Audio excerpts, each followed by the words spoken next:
pag na-terminate na yung case, saka mo palang pwedeng i-delete yung video. Di ba? Naglagay tayo dito ng 2 years. But somehow, we all know the problem of pretension of the videos on the power structure or the infrastructure of the system. Sometimes may lifespan yan, napupuno eh. So, basically, if that comes na talagang puno na, maapektuhan yung ano natin, yung provision natin doon na, for example, kung ang case nyo umabot ng 5 taon, paano yun? Di-delete mo. Kung yung power nila hanggang 2 years lang, delete na sila agad. Di ba? So, anong take nyo doon? Well, I would suggest, Your Honor, that since it has already been ordered or the retention has been ordered by the court, then we transfer or shift the responsibility for retaining that particular footage to The court. whoever ordered.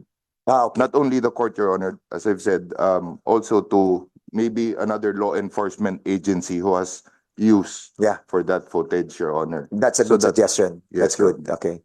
Thank you, Your Honor. So, Congressman Richard Gomez, Mr. please. Chair, the original material will come from the PNP to be kept in their own ano ba yung safekeeping niyo na ng digital images niyo?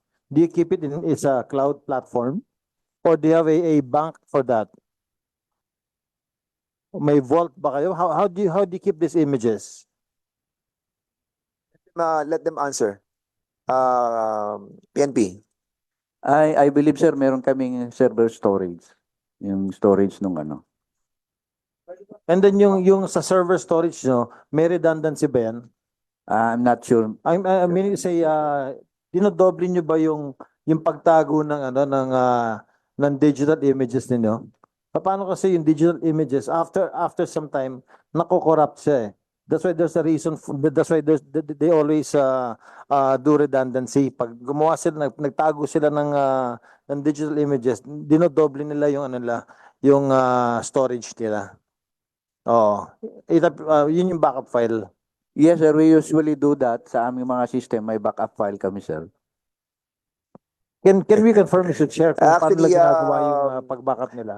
Alam mo, sa totoo lang, well, the PNP that was invited, I think you are not knowledgeable to all the issues that we are tackling. Kasi in the last hearing, if you will notice sa last hearing natin about this, tinakil na yan eh. Meron tayong infrastructure for banking of all those videos. Meron din tayo sa iCloud. Actually, ang support dyan, meron tayo sa Makati na isa, meron tayo sa Quezon City na isa. Yun yung backup. Tapos meron pa tayo sa cloud. Ang question kasi dito is yung capacity kasi napupuno yun sa iCloud eh. And that's the reason why I asked the National Privacy Commission. So basically siguro ang pinaka-the best doon para hindi sila napupuno. Pag may mga kaso na talaga, yun ang mga i-retain. Yung may mga cases. But those who have been there lingering for so many years na wala namang kaso, so i-delete na natin yun. So I think that's the best answer that we can get, no? We can get. Sige, Congressman Akop. The PNP has a manual. Di ba? 2018 pa, meron na kayong operational guidelines. Are you aware of that? O, di dapat alam mo yung isagot kay Honorable Gomez. Kasi nandun sa manual nyo yun eh. Sa operational guidelines. That was signed by then Senator, by then Chief PNP De La Rosa in 2018. So, dapat basahin niyo kasi yung mga yun bago kayo dumating. Now, may I ask the Privacy Commission, Mr. Chair? Yes, go ahead, Vice Chair. Maganda yung kanilang style eh. Yung pong observation nyo po ngayon, hindi po kasama dun sa observation ng representative ninyo na dumating nung first hearing dito. Tama po ba? Well, Your Honor, the observation that I mentioned earlier was based on the substituted bill or the supposed substituted bill that we received last Okay. Friday. So, Yeah. Pero kayo rin po ang representative nung una. No, Your Honor. Yes. Interesado lang po kasi ako dun sa inyong kwan eh. Yung inyong sinabmit nung una.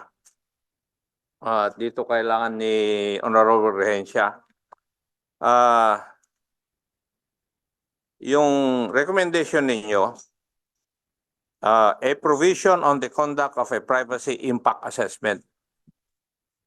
Would that still be true now? Your Honor, that would be a good practice, Your Honor, because that would be a recognition also and of the importance of privacy, data privacy rights of every Filipino, Your Honor, of every individual. Your other recommendation is you recommend that implementing agencies to incorporate the provisions of the Data Privacy Act of 2012 as well as its IRR. Your Honor, just only as maybe applicable, Your Honor. Yes, okay. Of course. But the most important, I think, is that you, I think, gave it upon yourself that you respectfully request that we be informed of succeeding versions to enable us to share our inputs with the end in view of achieving the noble objectives of the bill. Yes, Your Honor. So, We maintain that position. I expect that the representative of the Data Privacy Commission will attend the technical working group hearings. We would to be welcome that, conducted. Your Honor. Thank you for the opportunity. Thank you, Mr. Chair. Okay, thank you so much. So tapos na po tayo sa mga resource speakers. So we will be inviting our members for their question and queries. Congressman Bosita, you have the floor, please. Thank you, Mr. Chair. Mr. Chair, marami na po tayong naimbestigan dito sa Kongreso at maraming beses na po nating nakita yung planting evidence na ginagawa ng mga pulis. At hindi na, Mr. Chair, mabilang ang biktima nitong pagtatanim ng ebidensya ng ating mga kasama sa Philippine National Police. Parang kung titingnan natin, Mr. Chair, laruan na lang sa ibang pulis yung pagtatanim ng ebidensya. And Mr. Chair,